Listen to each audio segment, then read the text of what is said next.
Today we're going to be demonstrating how to place the drum catheter system. This is a system that is created by Mila. It's designed for sampling.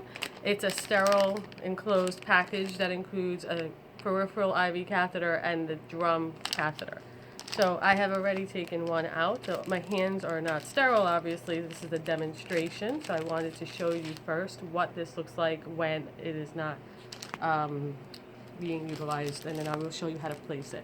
So basically, this is your regular run-of-the-mill IV catheter. You don't have to use this IV catheter. You can use your own, and as long as the size is appropriate, you can place it in the patient. The actual drum line is very simple, and it allows you to just feed this catheter through the other catheter, which I will show you in a moment. And then once you're settled, you open this up, and you lure lock this in place right here, and you take the stylet out, and then you add your T-set, okay? So I'm going to show it to you in a sterile manner now. So as you can see, I had prepared a sterile drum kit, sterile gloves. I have a sterile flush T-set, gauze, and a second pair of gloves. Because, as you also can see, my patient had a catheter placed. I had already aseptically placed a catheter and as sterilely as possible draped this patient. It is very important to realize that your T-set may be contaminated. So you might need an unsterile person to take off that T-set when you proceed with your sterile gloves.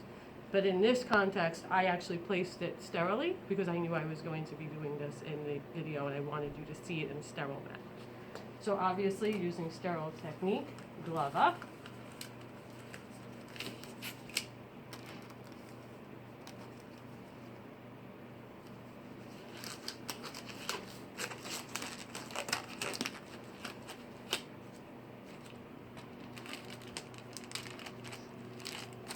Okay. So this is a nicely draped patient. This is obviously a mannequin and not a real patient, but it should work just as effectively. So what I'm going to do, and this is where you might need your non-sterile person to help you. If you think that it was contaminated, try to have another set of hands take this T-set off. And I'm going to just put this aside. So now that this is in place, I just will want to feed this line in. And if I have difficulties like this, that can happen because of the kinking. I could always, at any point, open this up and troubleshoot it. And this is actually kind of like a real life situation. See why it's important to be sterile and why you should have a drape. And now I'm hand feeding it. Look at that. It just feeds right in, lure locks in place.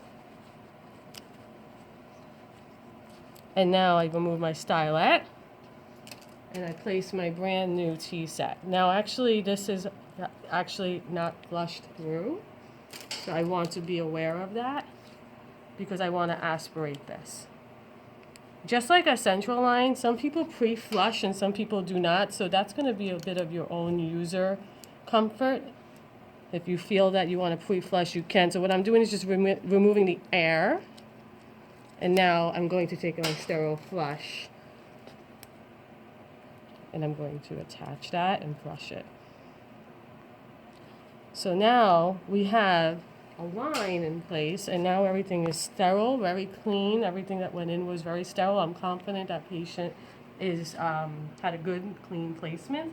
When I go to remove this drape, I now have to deal with a little bit of a challenge sometimes with the length of this. So you must be creative and do appropriate bandaging to support your T-set.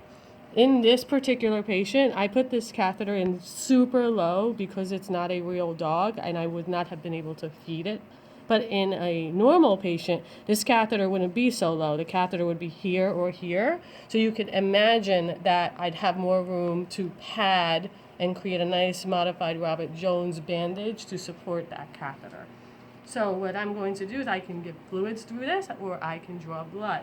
And it bleeds beautifully. I would use a 3-syringe technique just like you would with a central line to sample your patient and then return the sample back to the patient. If this catheter at any point kinks or clots, you could theoretically set up another sterile table, drape, and grab a new drum line and remove one and replace it. So you don't have to stick the animal, and that is actually a way to maintain that sampling line. As long as you maintain sterility and asepsis at all possible points during the placement.